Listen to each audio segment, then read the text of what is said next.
Hey there, it's Dr. Sarah. Today on the She Found Motherhood podcast, I'm chatting with April Boyd, psychotherapist and creator of the Love Loss Project. The Love and Loss Project was built to help support people through child and pregnancy loss. Today on the podcast, April and I will be talking about navigating friendships after pregnancy loss. We'll get started right after this. Welcome to the She Found Motherhood podcast. We are Sarah and Alicia, two doctor moms who are creating a community rich with high quality information to support people through the journey from pregnancy to parenthood. Our goal is to empower with knowledge and decrease the anxieties during this time in our lives. We cover topics from fertility through the fourth trimester, with the odd birth story sprinkled in. Come join us on Instagram or Facebook at she.found.motherhood or check us out on our website at www.shefoundhealth.ca. Some of these podcasts have been sponsored, which allows us to continue putting out free, amazing content. But don't worry, this won't affect our advice or recommendations, and we only partner with companies we know and trust, or have come highly recommended to us by you, our listeners. She Found Health is meant for general medical information only. The content of this podcast is not intended to be a substitute for professional medical advice, diagnosis, or treatment. The information you hear does not apply to every situation. If you have questions or if you've received different advice, please contact your healthcare provider. Always seek the advice of your physician or other qualified health provider with any questions that you may have regarding a medical condition. The views expressed by She Found Motherhood and our guests are not representative of any institution with which we are affiliated. Hello, April, and welcome to the She Found Motherhood podcast. Hey, Sarah, thanks so much for having me. Oh, we're super excited. We're super excited to have you here. So, April, we are going to talk today about navigating friendship after pregnancy loss on both sides of the friendships. So, I thought maybe we could start by just asking you to introduce yourself a little bit. Tell us about the work you do and how you got into it. Sure. So, I'm a psychotherapist by trade, and I had been working in the helping profession for nearly a decade when I became pregnant, and I had had a healthy, happy pregnancy. And then I experienced the loss of my daughter when she was just 1 day old. And from that experience, after I took some time away from my work, really moving into the area of talking more about grief and loss and miscarriage and infertility and baby loss just became a really natural extension of something that I felt really compelled to be sharing and supporting other people through this, because it's such a taboo and it's such an isolating experience. And so since then, I created the Love and Loss Project, which is my online resource where I offer just various resources and supports and tools for parents that are moving through loss. And basically now I support people with really relationships and anxiety and just life stuff, as well as, of course, these other difficult topics as well. Wow. Well, thank you for sharing your own story. I think pregnancy and infant loss is still so hard for people to talk about and to understand how to support people through, right? Is such a huge challenge. So that's why we're here today. So when we talk about navigating friendships through pregnancy loss, we were sort of, before we hit record, talking about both sides of the friendship piece, because not only is the friend who has experienced a pregnancy loss feeling isolated and alone, but also the friend who perhaps has continued on with a pregnancy doesn't know how to support the individual who's had a loss. So maybe we can just start by having a conversation around those complex relationship dynamics and some thoughts you might offer to support people going through these losses. Yes, and I feel like this is such an important topic of really navigating that world of friendships through this, because it's something that I get asked a lot about, and it's something that comes up a lot, both from people that have experienced that loss directly, as well as with the people that are connected to them and aren't quite sure how to bridge that gap that sometimes happens. And it can be such a difficult gap. As I really think about that, I think one of the things that makes it so hard is you often have two women whose needs are actually in direct opposition with each other during those times. And it's so hard because on one hand, you have the person that maybe had their baby successfully and is now a new mom or has other kids at home. And, she's underappreciated, overworked, under-resourced, right? And is really needing support from her friends. And her friend isn't there oftentimes, right? Or there's lots of layers that kind of mix into that because she's in this place of that being so difficult to connect to, right? That being such a difficult bridge to cross. So I think it's so challenging for women. And because this, area, as you mentioned, around loss and miscarriage and infertility is kind of this taboo topic in some ways, I don't know that we've really had a lot of practice or had a lot of language available to us of even how to have those conversations with each other, because I think ultimately we're the first generation of women that are really having those conversations openly. And there's no template for that, really, of how we ask for what we need or how we share what's happening to us or how we support each other. It's really complicated. It's so complicated. And I think for the person who may be trying to support someone who's had a pregnancy loss, oftentimes we just like easily turn to platitudes, right? So whether we say, and it's well-intentioned, saying something like, well, at least you could get pregnant, or you're trying, but it can be so harmful for that person to hear. And I think that's kind of the really tragic, or one of the tragic layers of this, is you often have two women that are really wanting to be there for each other, be able to show love for each other, be able to support each other. And there's just so much to wade through to get there. And, as I think about this, one of the memories that comes up for me is I remember a good friend of mine got pregnant, I think a couple months after I lost my daughter. Maybe actually while I was pregnant, she was still pregnant actually.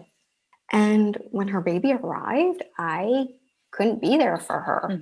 And I feel really so grateful for this person because in the relationship that we had and were able to continue to cultivate through that, because her and I had a conversation where I basically said to her, I'm so sorry, but I can't be there for you right now. I really wish I could, but I just can't. And she was really able to hear that and said, I totally get it.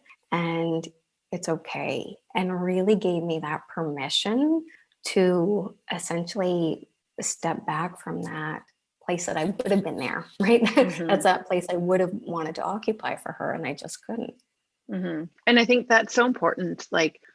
And what a brave place you were coming from to say that, because I think a lot of us are inclined, and it's not necessarily like that, if you can't say anything nice, don't say it, but it's, you don't know what to say, so you say nothing. And then that can be interpreted as, a sort of a more negative emotion, or that you no longer want to continue the friendship.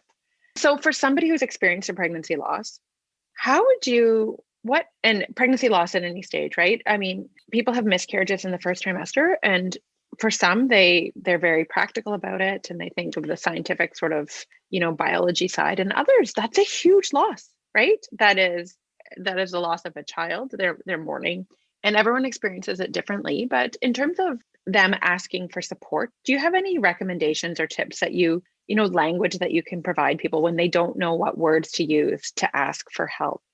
Sure. And I love that you're bringing up that example, or that idea that different women experience it really differently, which I think is part of what makes this landscape so confusing for everybody involved. I've had friends and I've had clients that for some of them, it was okay. And for other people, it was far from okay. And it's hard to be able to guess and know where that lands or what that experience is. So the thing that I think of for the person who maybe has experienced the loss or is going through, that hard experience themselves, I think that we really do have to ask for what we need in that time. And that might just be really having that open conversation, like I said, of saying, the best way you could support me right now is really being patient with me and giving me the space and knowing that we'll reconnect down the road. but this is just, hard for both of us. Mm-hmm. And I think I think that's really hard for a lot of women to do because we're really good at giving. We are not really culturally conditioned to even know that our needs are okay, that that's Mm-hmm. valid. And that's Mm-hmm. one of the questions that really I get asked with, or one of the ideas that comes up so often. I was thinking about one client I worked with that, had a friend that had a baby after she had lost her baby. And this woman took on the role of hosting her friend's baby shower because that's what she would have done before her loss. And she did Mm-hmm. not want to let her friend down, and she didn't want to risk being judged. And Yeah. so she went through that whole gut-wrenching process that Oh my really gosh. devastated her, right? So I think a lot of us don't even know that it's okay to Mm-hmm. check in with ourselves of what's okay and what's not. Mm-hmm. Just giving ourselves permission. And the other thing that comes to mind when you mention that is having some self-compassion, right? We are so hard on ourselves. I'm thinking of this woman who went ahead and held a baby shower despite having experienced a pregnancy loss, and how, oh my gosh, I can't even imagine what that experience would have been like for her. But if she had had a friend come to her and say, this is the situation I'm in, she would have said, oh my gosh, no, you can't host this. Of course, like your friend will understand, but we are so hard on ourselves. We have the compassion we show for others. We need to show for ourselves, right? In every facet of life, but I think especially when we're talking about infertility, pregnancy, new motherhood, it is the most challenging time in our lives, I think, hands down. And I think that really applies for both women on each side of that fence, because I think what we're touching on is ultimately each person possibly feels inadequate already, Mm-hmm. right? And feels fully overwhelmed already. Mm-hmm. And I think, especially as women, or definitely what I've experienced, in my practice, at the risk of being slightly, having a gendered lens with this, we question ourselves when we're Mm-hmm. in pain and when we're Mm-hmm. not able to give what we want to give to other people. Yeah, exactly. It's so hard. It's so fascinating, and you're right. It is a very gendered approach, but that's how I think of it too. Is that we as women, we're so culturally conditioned to not put ourselves first, and especially in the context of pregnancy, motherhood, pregnancy loss, we're still conditioned to take care of everyone else before we take care of ourselves. And maybe just having some, that conversation with, simple language saying, I'm so happy for you. This is a hard time for me. I need to step back and take care of myself. And just those simple acts of self-care can be so helpful. Mm-hmm. And as you talk about that, it also makes me think about how, very valid both sides of this are for the need for support and that need for understanding. And it makes me think of, the strange picture in my head of, it's like one house that's going through a complete interior renovation, right? Top to bottom. That's a massive project, so much overwhelm, so much work. And the other person has absolutely lost their house. It burned down. Mm-hmm. And both of those experiences are heavy Mm-hmm. and difficult and disorienting. And it's really hard to bring the person drywall when your house is falling down. Mm-hmm. And it's really hard to go and bring something to the other person, to bring shelter to them when your hands are already full. Mm-hmm. Yeah, that's a really great metaphor, especially for understanding how sort of on two ends of the spectrum, two friends can be going through an experience together. And then when one results in a loss, it just completely shifts, sort of your focus and your energy and where you are in your life. In terms of the thinking about now, in terms of the person who is, continuing the pregnancy or who has a newborn, we had this conversation just really briefly before we started recording about how it can be challenging. So motherhood is hard, hands down, and especially first time mom or looking after a newborn, even if it's not your first time, the sleep deprivation, the emotions, the stress. And there can be experiences every day that we don't enjoy, right? But there can be a lot of perhaps guilt and not wanting to share your challenges because you don't want, your friend who's experienced a loss or infertility to judge you. What advice would you have for that pregnant or newly parenting person who doesn't want to actually admit the struggles that they're having for fear of, upsetting or being judged or, any of those other sort of consequences they see? Yeah. And first off, I really so love and appreciate your sensitivity and even just noticing that that possibly is really hard for the other person to hear. And and again, both those needs are valid, right? The person that's wanting to share their life and what's happening for them and their struggle. And at the same time, I think there often is a need for this question of, do you have space to listen to this right now? Or are you okay hearing this? And really checking in with the person, because the one thing that I think is kind of hard to grasp, and you can tell me if you disagree or see this differently, if you're not the person who has lost the pregnancy or the baby, your experience possibly feels very unique and your child feels very unique and separate. But for the person who's gone through it, every baby looks like your baby or your imagined baby, right? That's just the reality of that. Every commercial is your baby, every stroller you cross is your baby. And so it's kind of the equivalent of, if you had a widow who lost her husband and he had a twin brother that looked the exact same, right? We would not necessarily, we would get why that's a really huge door to walk through to go and visit the man who looks just like the man you lost. But we don't, I think, necessarily notice that, because in some ways this conversation is a new conversation culturally, that is really that dynamic that's existing when we're I've talking about babies. I've never thought of that before, but I can understand completely how you would see your baby everywhere, right? And how challenging that would be. And that's such great advice. Just asking, checking in, are you okay to hear this right now? Because they might be, right? And you are, you're sort of putting a barrier in your friendship if you're just assuming that they don't want to hear about your struggles. And I think it's so important for us to do that, in all sort of relationships in life, but especially when you're navigating friendships after, a pregnancy loss, especially in the context of an ongoing pregnancy or a new baby. Yeah. Mhm.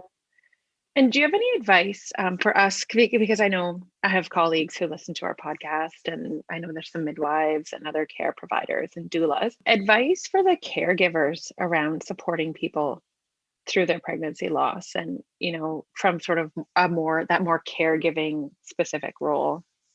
Sure. So like we touched on, I think it's really important to check in with the person, and because that landscape moves by the day, right? Where they're at one place might not be where they're at a week later with that. And the other thing that I think of is, practically speaking, of really checking in about what ways is that person referring to their baby? I know I've had people refer to my daughter as it before, and various things like that just, stay with you. And I think the other thing that I would really encourage everyone to really think about is, it is so different for each person's experience, like you mentioned. And so we really need to understand it from that person's perspective. And the other thing is that it's also really long term. I think we kind of have this window that we culturally think of around how long grief and recovery takes. And really, it's lifelong. So I know when I've been talking to women that are then having subsequent pregnancies after loss, one of the challenges that they often encounter is their caregivers or medical team almost kind of treat this pregnancy like it's just a restart button has happened, where that's really not the experience for a lot of the parents that are moving through that. Their previous baby is really often very present with them in their mind through that whole experience. Oh yeah, I can only imagine. And for someone in that situation, what additional supports do you think that we could offer as caregivers, and even as friends supporting someone? I personally have, I've a handful of friends who've had stillbirths, and so not necessarily from my caregiving physician role, but as a friendship role. What advice would you have for us supporting friends going through a pregnancy after a significant loss?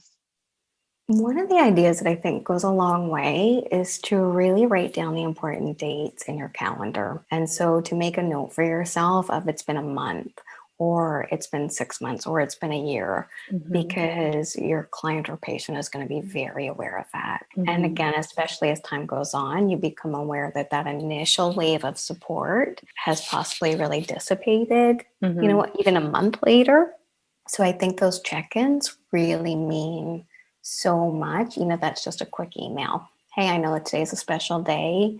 Just want to let you know I'm thinking of you. And again, depending on how they refer to their baby, that just might be I'm thinking of you, and it might be I'm thinking of you and your son, right? Mm-hmm. So I think just presence in that way Mm-hmm. goes a long way. Yeah, you forget how important just that mere connection and knowing someone is there. I mentioned to you again before we were recording, I'd listened to Michelle Obama's book, and it's so interesting to hear, she experienced pregnancy loss and how isolating, she said she found it. And that was, how old are her kids now? In their 20s, right? Or late teens. So that was 20 years ago, and it's not changed. Where it's still something that people go through very much in isolation because it's still so taboo.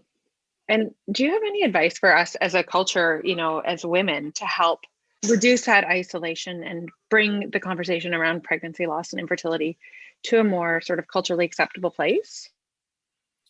Yeah. So one thing I can think of is to share this podcast, share it with your sister, share it with your friends. And I really do believe that, as women, we so have the power to really be shifting this in a way that makes safe space and more empowered space for all of us to just have more room to talk about whatever it is that's really happening in our lives, right? And to really be able to hold that space with each other, whether we are mourning things or celebrating things. And the other thing that I think of is to really just keep asking the questions. And I think there's such a fear of asking the wrong thing that, as you touched on before, understandably, and I know I've been guilty of this at times in my life as well, we revert to not asking anything. And that silence is so deafening.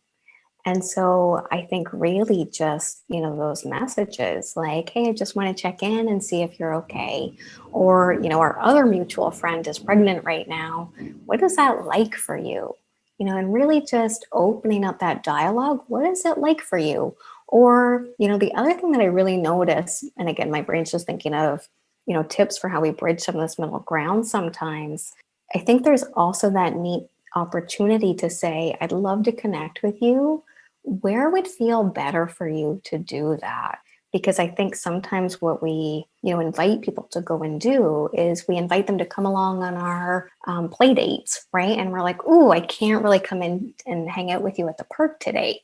So again, it's just that thing of really checking in, and I think holding a bit of a long-term place for each other. That it's okay. We can give ourselves and each other grace if we can't always connect in these moments, and trust that that place is held for you for when you can come back around. It's such great advice, and I'm just sitting here thinking how important it is for us to be okay with not knowing what to do, right? In terms of supporting someone, and to be honest with that, say, I really want to be here for you. Exactly like you're saying, I want to see you. Where should we connect? Or just simply saying, I really want to be here for you. I just don't know how. I think that is so much more powerful than not saying anything at all. And I would argue that's possibly the most powerful thing, because I have memories of people saying that to me. I really don't even know what to say to you right now. And I'm like, me neither, right? Like, that's the honest truth for both of us. Me neither. And so if we can give ourselves permission to kind of not want to reach for that incredible Oprah moment, right, where we make it better for somebody or somehow manage to, have this great synergy with them. And instead we kind of just let ourselves muck around with it, but we stay in that space. I think that's really where it's at. Yeah, it's such great advice. And I think relationships are hard, right? And especially in times of distress and loss of a pregnancy, an experience of infertility and loss of an infant is the hardest and most complex time in someone's life, I would argue. Mm-hmm. So just understanding how complex and hard that is for people and acknowledging it, I think, with the language that you've given us is so helpful, because it's, I would argue, the biggest loss you'll ever experience in your lifetime. And just finding the space to ask for what you need, and also as a friend or a family member, just being present and being honest with how challenging you find it, I think is probably the two biggest pieces of advice I would take away from this conversation today. Mm-hmm. And because I think then we can do genuine connection where it's hard for both of us. And that's what's real. And that is what bonds us. Mm-hmm. Yeah, exactly. Instead of, platitudes or pulling back because you don't know what to give. I know we're so concerned with doing the right thing and saying the right thing that can get in the way of actually just being present. For sure, because then what happens is we freeze, right? And we get kind of caught on questioning, what the words are that we're about to say, instead of really noticing what's happening for the person across from us. Mm-hmm. Yeah, this is such a helpful and important conversation that I think everyone should listen to, because everyone is going to know someone who's experienced infertility or pregnancy loss when you think about the statistics. And I would argue that most of us often feel like we don't know what to say, and just knowing that that's okay. You don't have to know what to say. You just have to be there is really powerful and empowering for those people that want to support and just don't know how. Yes, absolutely. And the other thing I really love, just as a takeaway, is this idea of offering a practical piece of support. Because I think what we often do is we say, let me know if there's anything you need. Mm-hmm. And I don't know about you, but have you ever really taken somebody up on that offer? No, like no one does. No. Right. And so instead, what I love instead is almost thinking about what you have available to offer and just offering that, right? If what you can do is make a meal, say, is it okay if I drop off a casserole, right? If what you can do is offer to go for a walk, if what you can do is just even say, you know what, I'm going to call, I'm going to leave messages, no need to even bother returning them. I just want you to know that I'm thinking of you. Yeah, that's such good advice, because it's so true. You just giving a specific offering is so much easier to accept than saying, well, let me know what you need. I can, because exactly, you're so overwhelmed, or you feel guilty asking for something, so you just don't. That's a really great piece of advice. Thank you for sharing, April, and for sharing your story. It's incredibly brave of you, and to do this work. What a gift to all the people that get to work with you, because your advice is just so incredible.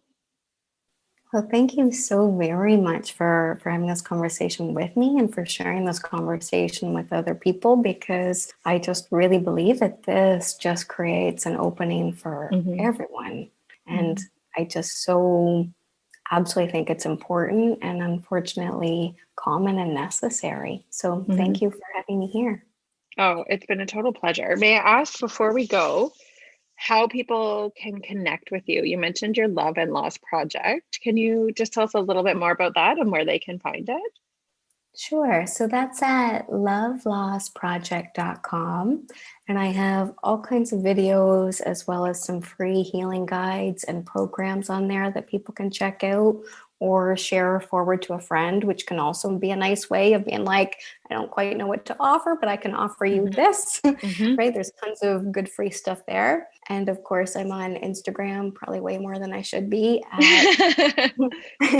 I'm at With Love April, and I'm always happy to hear from people. And I would love to hear, what resonated with people from this podcast. So come say hi. Awesome. We will put the link to both your Instagram as well as to your Love Loss project in the show notes. And yeah, I would encourage any feedback. And if you guys want us to have more conversations around this, or have specific questions you want to hear answered, we'd be happy to connect and do another podcast. Thank you so much for being here with us today, April. Thanks. Thanks for listening. Make sure to check out our website at www.shefoundhealth.ca and to sign up for our community for weekly bump blasts. Make sure to check us out on Instagram or Facebook at she.found.motherhood and head on over to your favorite podcast app and leave a review and a 5-star rating. If you enjoyed this podcast, take a pic of yourself listening to it and share it on social. Make sure to tag us on it so we know to keep making them.